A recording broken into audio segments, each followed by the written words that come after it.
नमस्कार, मैं हूं आलोक मोहन नायक और आज मेडिकल डायलॉग में जिस विषय पर हम चर्चा करने के लिए बैठे हैं वो विषय हमारी रोजमर्रा की जिंदगी का एक हिस्सा है। नहाना, बेदिंग या बाथ या नहाना, कुछ भी आप कह सकते हैं। हम अक्सर इस बात को लेकर चिंतित रहते हैं कि हमें रोज नहाना चाहिए, अपने शरीर को साफ रखना चाहिए ताकि हम स्वस्थ रह सकें। लेकिन क्या ऐसा भी हो सकता है कि नहाना हमारे लिए मुसीबत बन जाए, नहाना हमारे स्वास्थ्य के लिए हानिकारक हो, हम नहाएं और बीमार हो जाएं, नहाना हमारे लिए परेशानी की वजह बन जाए? क्या ऐसा भी हो सकता है? ऐसा हो सकता है अगर आप नहाते हैं गंदे पानी से, या आप नहाते हैं बिना बचाव के किसी ऐसी बहती हुई नदी में या नाले में या तालाब में या स्विमिंग पूल में। अगर आप सचेत नहीं हैं तो आपको परेशानी हो सकती है। आपकी तमाम शंकाओं का समाधान करने के लिए, आपके सवाल बहुत से जो आपके दिमाग में उठ रहे हैं उनके जवाब देने के लिए हमारे साथ मौजूद हैं डॉक्टर प्रतीक चौहान। आप स्किन के जाने माने डॉक्टर हैं और आपकी जो विशेषता है कि आप कठिन से कठिन बात को बहुत ही सरल शब्दों में कहते हैं। तो आइए उनसे पूछते हैं। डॉक्टर प्रतीक, आपका हेल्थ चर्चा में हम स्वागत करते हैं, अभिनंदन करते हैं, वेलकम करते हैं। डॉक्टर प्रतीक, गंदा पानी हम किसे कहते हैं? मतलब ऐसा पानी जो कि एक तरीके से फ्लो के साथ प्यूरिफाई नहीं हो पाया, साफ़ नहीं हो पाया, और उसमें हमारे ऐसे जो वो कण हैं जो हम निकालते हैं, सीवेज वेस्ट जिसे हम बोलते हैं, या नदियों में जो पानी इंडस्ट्रीज से आ जाता है वो गंदा हो जाता है, या हम जो खुद अपना फीकल मैटर जिसे हम बोलते हैं, ठीक है, वो पानी को गंदा करता है, तो उसको हम पोल्यूटेड वाटर बोल सकते हैं। सर, गंदा पानी कहें या अनहाइजीनिक पानी कहें, एक ही है या अलग अलग है? दोनों में चीज़ों में फ़र्क है। अच्छा, गंदा पानी क्या है और अनहाइजीनिक पानी क्या है? गंदा पानी हम बोल सकते हैं वो वैसा वाटर जो कि किसी भी पोल्यूटेड चीज़ से गंदा हुआ है ना, जिसमें केमिकल्स भी हो सकते हैं, बैक्टीरिया, फंगाई भी हो सकते हैं। अनहाइजीनिक टाइप का पानी वो बोल सकते हो आप कि एक जगह पे बहुत सारे लोग थे, ठीक है, वो फिर उस जगह पे उन्होंने स्नान किया, उन सब की जो बॉडी उसमें गई, तो उसकी वजह से जो भी चीज़ें आई जो है तो नेचुरली, लेकिन उसको पानी को उसने गंदा कर दिया, तो उसको हम एक तरीके से अनहाइजीनिक वाटर भी टाइप बोल सकते हैं। पॉल्यूटेड वाटर में फिर सारी चीज़ें कवर हो जाती हैं, मतलब एक जैसे शब्द हैं, बट शब्द में एक शब्द में सारी चीज़ें घुस जाती हैं। गंदे पानी में सारी चीज़ें इन्वॉल्व हो जाती हैं। सर, जो अगर अनहाइजीनिक वाटर कहते हैं या पॉल्यूटेड वाटर कहते हैं, इसमें बहुत सारी चीज़ें होती हैं कि कई इंडस्ट्रियल वेस्ट है या दूसरी भी चीज़ें। सर, इसमें कौन कौन सी चीज़ें हैं जो खतरनाक रूप से पानी में मिल जाती हैं, जो नुकसानदायक हो सकती हैं? देखिए, जितने भी केमिकल्स आते हैं, है ना, आर्सेनिक कहीं वो जगह जगह से निकलता है, ठीक है, और भी बहुत सारे केमिकल कंपाउंड्स होते हैं वो। और हम बात करें फीकल मैटर की, तो उसमें ई कोलाई, साल्मोनेला, है ना, शिजेला, ऐसे बहुत सारे बैक्टीरियाज होते हैं, बहुत सारे वायरसेस होते हैं, तो ये सब चीज़ें पोल्यूट करती हैं वाटर को। सर, जैसे किसी इंडस्ट्री से कोई इंडस्ट्रियल वेस्ट आ रहा है, जो हम लोग अमूमन देखते हैं कि जो महानगर हैं जैसे दिल्ली है, तो इसके जो बड़ी बड़ी नदियाँ निकलती हैं यहाँ से ना, बहुत नाले भी उसमें मिल जाते हैं। उन नालों से बहुत सारी गंदगी आती है, गंदा पानी आता है, सीवेज का पानी आता है। सर, इनमें अगर हम साइंटिफिकली जानना चाहें कि कौन कौन से बैक्टीरियाज हैं और कौन कौन से वायरस हैं जो इस गंदगी में पानी शामिल हो जाते हैं और पानी को गंदा करते हैं, और गंदे पानी में कौन कौन से बैक्टीरिया वायरस मिलते हैं? देखो, एक्चुअली जो केमिकल वेस्ट जो होता है ना, जो कंपनी से आता है, उसमें बैक्टीरिया और ये चीज़ें कम रहती हैं, मेनली उसमें केमिकल्स ज़्यादा रहते हैं, है ना। जैसे कि किसी के अंदर में एल्युमिनियम ज़्यादा हो गया, कहीं पे आपका आर्सेनिक ज़्यादा हो गया, कहीं पे आपका अमोनिया ज़्यादा हो गया, तो ये मेनली केमिकल कंपाउंड्स होते हैं जो कि आपको सीवियर डिजीज़ करते हैं, है ना। बैक्टीरिया, फंगस जो होता है वो मेनली एनिमल वेस्ट से ही आता है। उस एनिमल में हम भी काउंट होते हैं, ह्यूमंस भी काउंट होते हैं, तो वो जो अपना काऊ डंग हो गया, ये सब चीज़ें होंगी, फीकल मैटर हो गया, इनसे मेनली आपके बैक्टीरियाज और वायरसेस मतलब एक तरीके से ट्रांसमिट करते हैं एक जगह से दूसरी। कोई एक बीमार आदमी है, जैसे पहले लोग बोलते हैं ना कि डेफिकेशन खुले में नहीं करना चाहिए, तो पहले ये टाइफाइड का फीवर का बहुत ज़्यादा पहले एपिडेमिक्स होता था कि पूरे एरिया में फैल जाता था, क्योंकि लोग एक ही नदी में नहाते थे, वहीं पे शौच भी करते थे, वहीं पे नहा भी लेते थे, और वही पानी पीने के लिए भी यूज़ हो जाता था। तो वहाँ से जो पर्टिकुलर वो बैक्टीरिया होता था वो फीकल मैटर के थ्रू पानी में मिलता था और लोग उसको इंजेस्ट कर लेते थे। तो ऐसे बैक्टीरियाज की मैं बात करूँ जो इसमें मिलते हैं, वो यही साल्मोनेला, शिजेला, ई कोलाई, और वायरसेस की बात करूँ तो हेपेटाइटिस ए वायरस, ये सब चीज़ें हैं जो कॉमनली मिलते हैं और फैल के एक दूसरे के थ्रू फैल के बीमारी पैदा कर सकते हैं। सर हम जब पानी पीते हैं तो इस बात का ध्यान रखते हैं कि पानी साफ़ सुथरा हो, लेकिन जब हम नहाते हैं तो उस समय इतना ध्यान नहीं रखते। तो सर जब हम अगर गंदे पानी में, अनहाइजीनिक पानी में नहाते हैं तो हमें कौन कौन सी स्किन डिजीज़ेस हो सकती हैं? मोस्ट कॉमनली जो हमें स्किन डिजीज़ होती हैं वो कंटेजियस डिसऑर्डर्स होते हैं।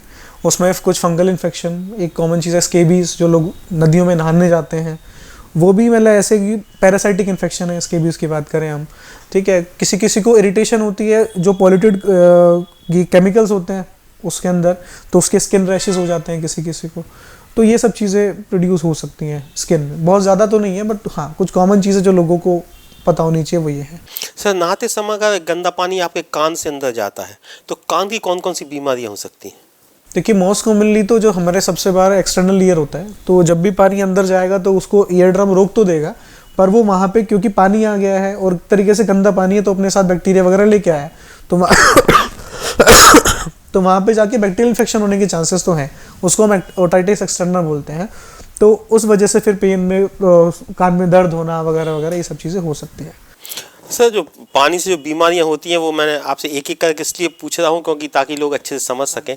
सर गंदे पानी से आँख में जो जो बीमारियां होती हैं, जब आप गंदे पानी से नहाते हैं तो कई लोगों की आंखें लाल हो जाती हैं, तो सर वो कौन कौन सी बीमारियां? कंजक्टिवाइटिस बोलते हैं उसको मेनली, वो वायरल और बैक्टीरियल दोनों कॉजेस से हो सकता है, ठीक है। वही गंदे पानी की वजह से ही आँखों के अंदर दर्द होना, लाल पड़ना, फिर उसका प्रॉपर ट्रीटमेंट अगर वायरल है तो थोड़ी दिन बाद वो खुद ठीक हो सकता है, लेकिन उसको जो अपने कॉम्प्लिकेशंस हो रही हैं उनको रोकने के लिए हम कुछ एनसेड्स या जो ड्रॉप्स आती है एंटीबैक्टीरियल ड्रॉप्स वो यूज़ करते हैं।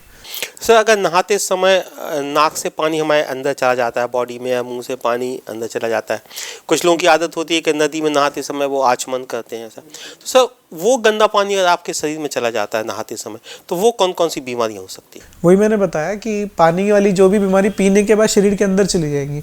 तो मेनली जो मैं जितने भी बैक्टीरियाज के नाम ले रहा हूँ ये बहुत कॉमन है ना। हम टाइफाइड फीवर हम सुनते हैं, डिसेंट्री हम सुनते हैं कि भाई लूज मोशन हो गए हैं, ठीक है। ये हेपेटाइटिस हो गया है, उसमें भी पेट खराब होता है ना। हम बोलें तो जो पेट की बीमारियां हैं सबसे ज़्यादा होंगी अगर हम कोई भी चीज़ बैक्टीरिया वायरस की फॉर्म में फीकल मैटर में जो प्रेजेंट है और जो एक दूसरे से बीमारी फैलती है जिसको हम कंटेजियस डिसऑर्डर बोलते हैं, वो ये चीज़ प्रोड्यूस करेगी। उसमें पेट की बीमारी आप कॉमनली मान सकते हो, जिससे हमारे उल्टी, दस्त, साथ में बुखार हो जाना, ये सब चीज़ें आपको बीमारी में देखने को मिल सकती। सबसे कॉमन जो बोलते हैं टाइफाइड, हर दूसरे आदमी ने नाम सुना होता है, तो ये बहुत कॉमन है कि ऐसा हो सकता है।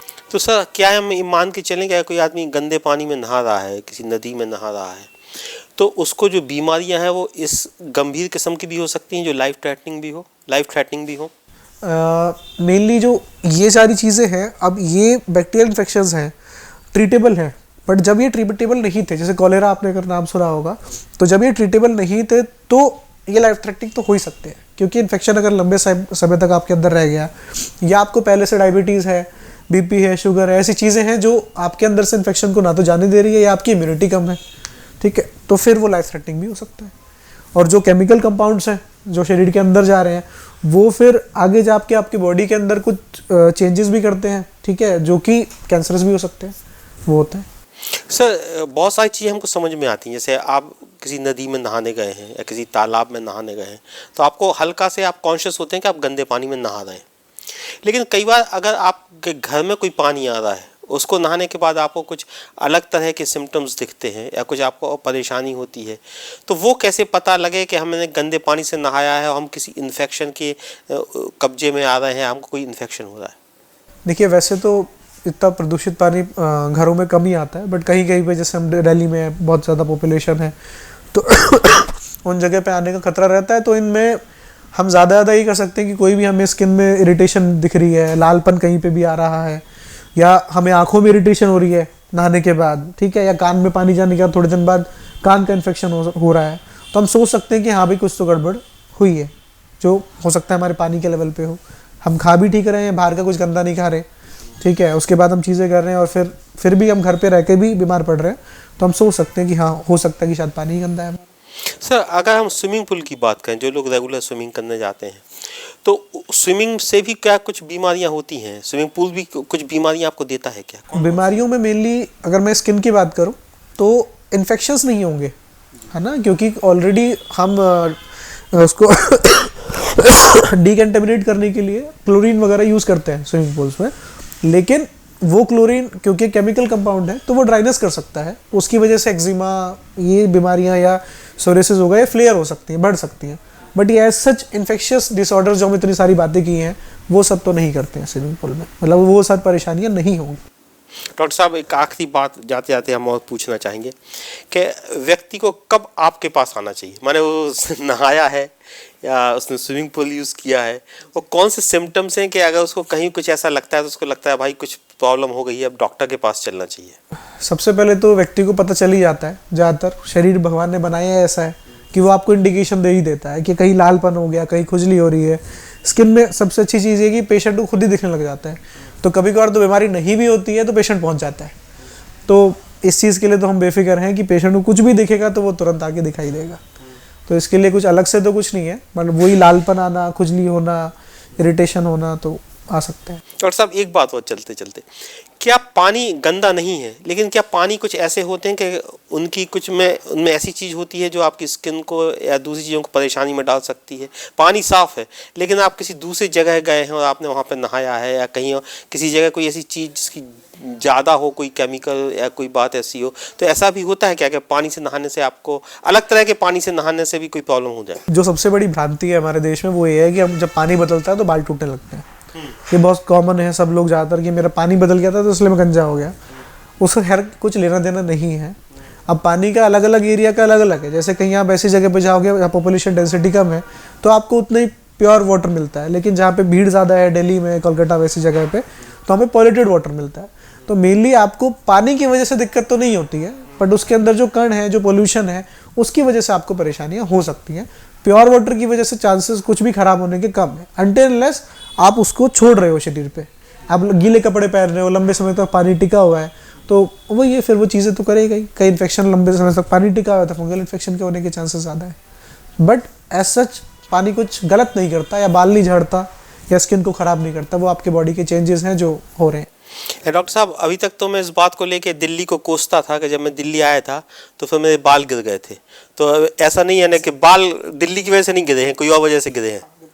आशा है कि डॉक्टर साहब ने जो जवाब दिए, जो दिमाग में आपके सवाल होंगे वो सेटिस्फाइड हुए होंगे, कुछ नई बातें पता चली गई होंगी आपको, कुछ सतर्कताएं डॉक्टर साहब ने बताई हैं, कौन से प्रिकॉशंस हैं जो आपको लेने हैं, कब आपको डॉक्टर के पास जाना है, तमाम चीज़ें आपको पता चली होंगी।